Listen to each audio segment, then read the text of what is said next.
Okay, today we'll be doing a problem in which we find the local extrema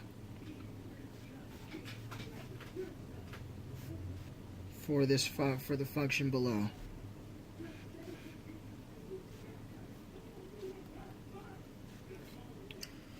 So there are two ways to find local extrema, or to test for local extrema, and that would be the first derivative test and the second derivative test. I will be showing both of those. The first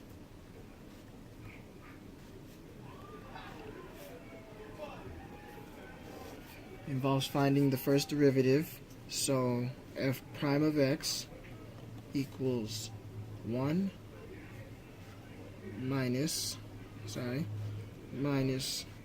1 over x squared. From here, in order to find local extrema, you'd set this derivative equal to 0 to find minimum and maximum points from the function.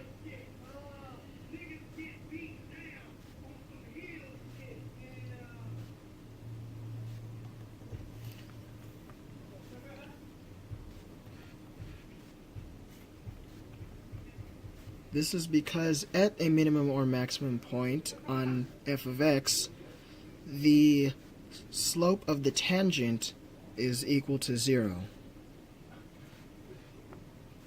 So to solve,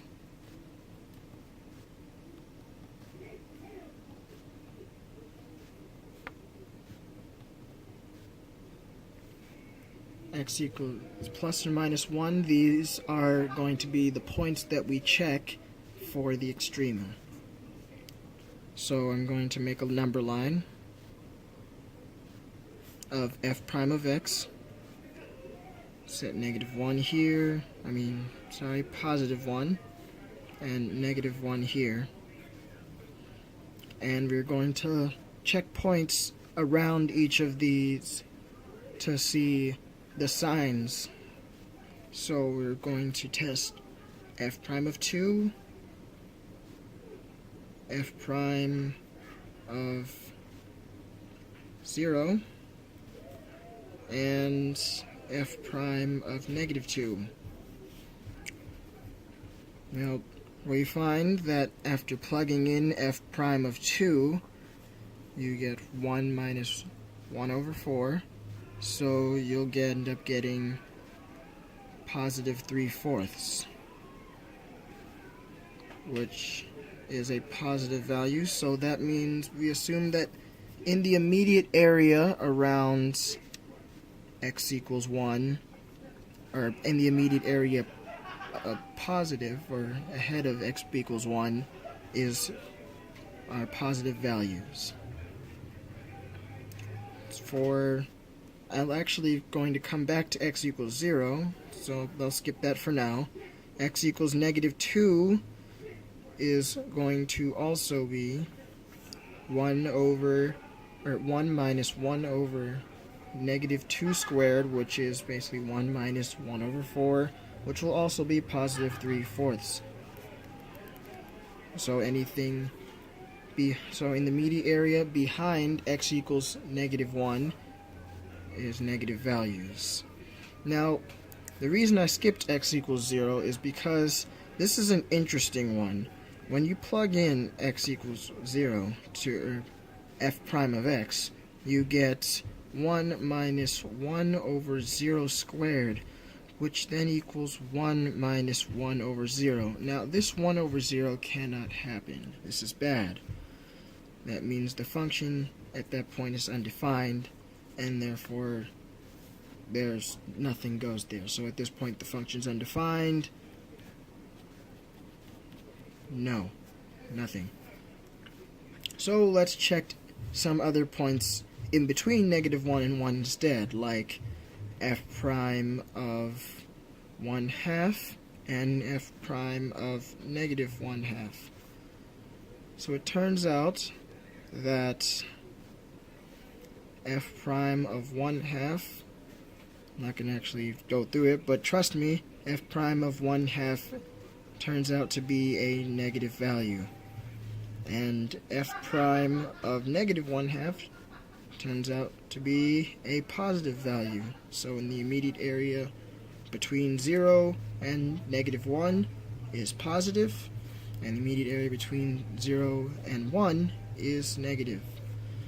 Now, as you see on this number line, there is a sign change. But there is a sign change between positive and negative, or about the points x equals 1 and x equals -1. But now, so yes, we have established that these are extrema. We now just have to see what type of extrema there are.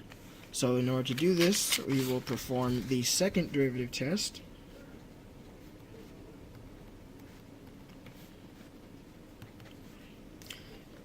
And in this test, you basically just find f double prime of 0. F double prime of x, which equals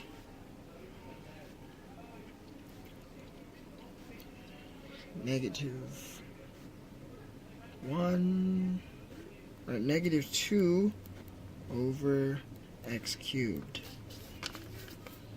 Okay, so we need to test these points, x equals -1 and x equals 1, and we're going to plug them into our second derivative.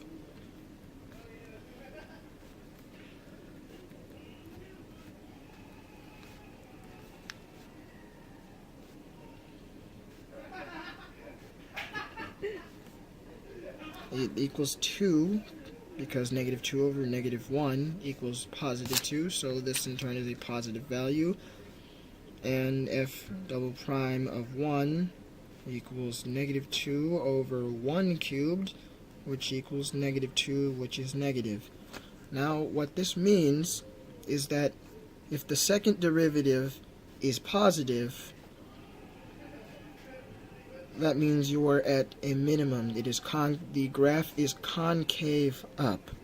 That means the rate at which the rate of change is changing is positive. So it sounds kind of weird, but this means that it's concave up, and that means you have a minimum. And for the other one, the other f prime double prime, you have a negative value, which means that the function is concave down at this point, so you have a maximum at x equals 1. So these are the local maximum, and these are the local maximum and minimum at that minimum at x equals -1 and maximum at x equals 1. Here is the graph, just to show. You have x equals 1 over here. That's what appears to be a minimum. A maximum, what appears to be a local maximum over here, and x equals -1. And there we go.